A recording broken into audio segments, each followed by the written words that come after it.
Madam, I will focus my speech on the amendments relating to the Supreme Court. These amendments appear innocuous, but in fact seriously impact some fundamental aspects of judicial power and judicial independence in Singapore. Our Westminster system of governance separates state power into three functional and sovereign domains: the executive, the legislature, and the judiciary. And as the Constitution is the supreme law of the land, the final interpreters of the Constitution are the courts. To ensure that they decide without fear or favour, judicial independence is ensured through security of tenure and remuneration. Article 98 of the Constitution provides that a judge shall hold office till he reaches 65 years of age, and he cannot be removed from office except under very limited circumstances of misbehaviour or ill health. Neither can a judge's remuneration and other terms of office be altered to his disadvantage after his appointment. These safeguards are designed to ensure neither of the other two branches of government can influence our judges. Even before this bill came before the House, the Constitution already had two judicial officers that are exceptions in this sense: contract judges and judicial commissioners. The current Article 94(3) provides for the appointment of Chief Justice and other judges beyond their retirement age of 65, while Article 94(4) provides for the appointment of judicial commissioners.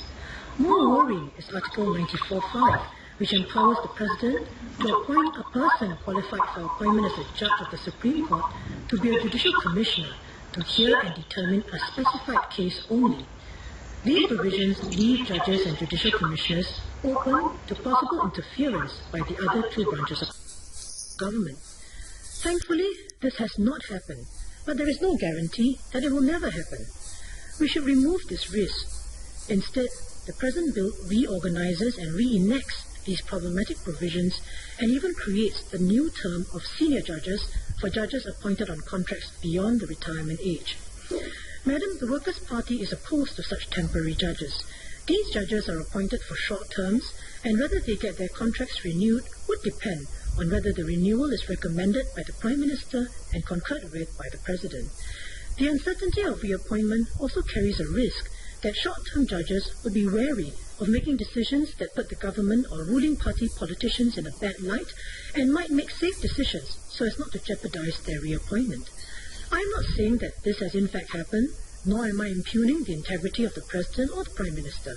But if we are to improve the design of our constitutional institutions for the long term, these provisions do not help instill the highest public confidence in the independence of the courts. One aspect of the bill that we have no issue with is the creation of international judges. Though these are also short-term appointments, the international judges will sit only in the new Singapore International Commercial Court, and their expertise may be necessary to boost SICC's standing and to encourage parties overseas to submit their disputes to the SICC for decision. As these international judges will only hear disputes of an international commercial nature, the risk of such judges worrying about not being reappointed due to the judgment they deliver is, in my view, negligible. However, the continued policy of having Singaporean judges on short terms or even to hear particular cases is not acceptable to us. However, one issue that Singapore has faced is that many of our judges, upon reaching 65 years, still have much to contribute on the bench. They are a wasted resource if forced to retire at age 65. To be fair, 65 years as a compulsory retirement age for a judge is very early, considering that Singaporeans are living much longer, and we are already encouraging people in general to work till 67. In other countries, such as the United Kingdom and Australia, judges retire at age 70. In the United States Supreme Court, judges are still issuing very lucid judgments well into their 80s. It is timely to re-look at whether the Constitution should be amended to postpone the retirement age of our Supreme Court judges from the current 65 years to, say, 70 years, so that the country can continue to benefit from their rich experience and wisdom. Madam, as far as the other aspects of the bill are concerned, my colleague Mr. Pritam Singh has sought some clarifications about the post of Deputy Attorney General and the gratuity scheme. I wish to reiterate again that we have no objections to the setup of the Singapore International Commercial Court and to the creation of the post of international judges as proposed in the bill.